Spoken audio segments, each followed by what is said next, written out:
Success without fulfillment is the ultimate failure. Like, success is getting what you want. Fulfillment is living what you're made for. Fulfillment and success, they're not even the same universe. People ask me all the time, what does it take to be happy? And I always tell them it's really simple. One word, progress. Progress equals happiness. If you keep growing, you're going to feel alive. And if you keep growing, you're going to have more to give. It doesn't matter how many statues, Oscars they give you, or Emmys, or how much money you have in the bank. We've all seen people have all those things, and I get the phone call because they're depressed, or somebody commits suicide in that area. It's really an inner game, and I think that's what's missing for us today. Everybody's focusing on the outside world, and how there's a lot of things in the outside world you'll never be able to control. You can influence, but you can't control it. This, your mind, your emotions, your body, you have 100% control over what you do with these things, and that's where the game is won. Win the inner game, then you win the outer game. But a lot of people spent their life trying to win the outer game, they won, and they're miserable. Someone can tell you your whole life you're a piece of crap, but you can say, screw you, read between the lines, and make your life work. Someone can tell you your whole life you're beautiful, you're intelligent, you're the smartest person in the world, and you don't believe it. Because self-esteem doesn't come from what people say about you. Self-esteem is earned within yourself. It's esteem for yourself, which only comes by doing things that are incredibly difficult, and then your brain goes, this is who I am. You really got to figure out what you're made for, and nobody knows in the beginning. So you start where you are, and you do what's in front of you, do what's next, and you keep growing until you start to discover, hey, this is my real passion. So identity is the number one thing I work to change with people, to expand it. Expand your own sense of who you really are and what you're capable of. And the mindset has to be destroy any limitation and move forward, move forward, move forward. I think passion is the genesis of genius. If you've got enough passion, you're going to find answers nobody else does. But most people run out of fuel, meaning they get tired, they get exhausted, they get burnt out, they get the law of familiarity. They're around something so much they take it a little bit for granted.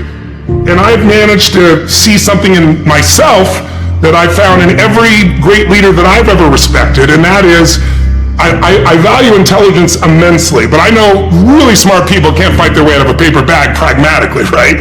What I see as the one common denominator of people that are successful over a lifetime is the sustained hunger. Hunger is the number one factor.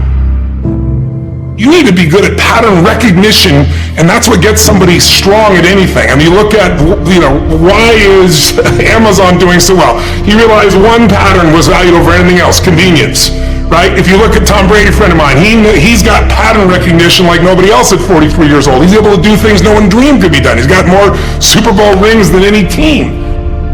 See, what do they see that none of us see? What's the pattern? Then you gotta learn pattern utilization. It's one thing to see it, it's another thing to use it. And then if you're good after a while, you get to pattern creation. It's like if you learn to play the piano, most people play other people's music, and then there's a point you've learned so much that you're able to create.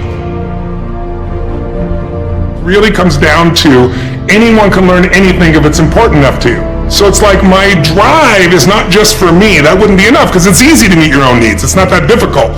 But if you can find something that you care about more than yourself, your daughter, your son, your family, your business, your mission, your community, whatever it is, that's really the secret to energy and vitality and strength and really learning.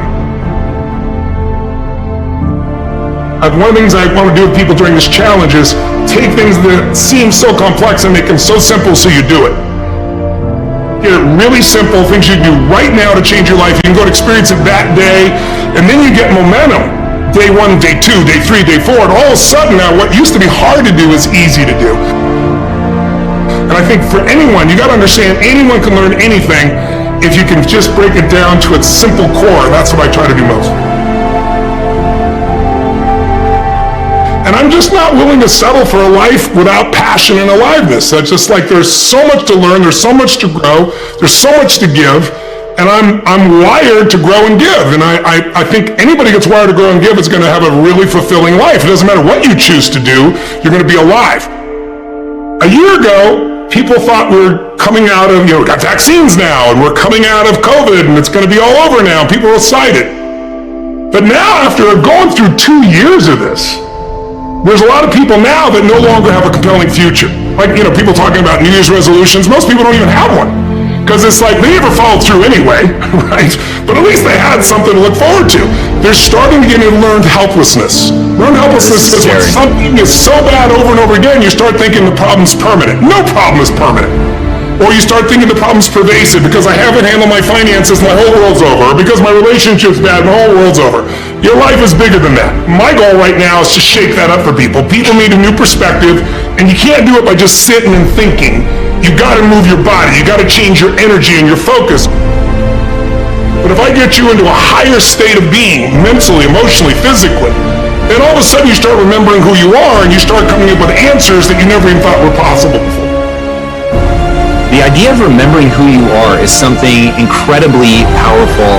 There was a Batman cartoon where he gets amnesia and he gets put in like a camp, basically, a work camp, and he can't get out. And he feels stuck and weak and, afraid.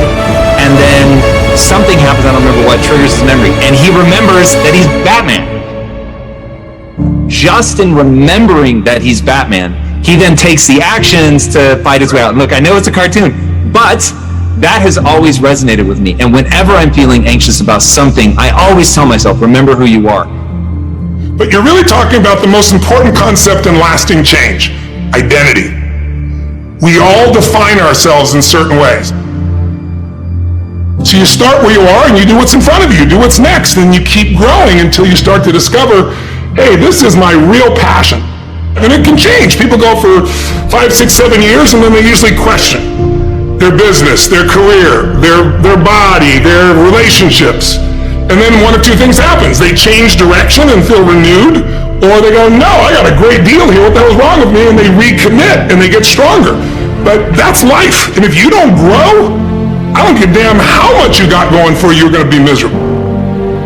I think as early on I realized, one of the things you have to understand about life is everything changes and everything ends. And that kind of sounds heavy on the front end, but it's a truth. If everything changes and everything ends, number one, it should make you appreciate what you have right now. And then my view is, what's next is always better. If I make it so, it's my job to make it so. And I think that's how we have to navigate. But most of us have been conditioned not to take a risk. People ask me all the time, what does it take to be happy? And I always tell them it's really simple. One word, progress.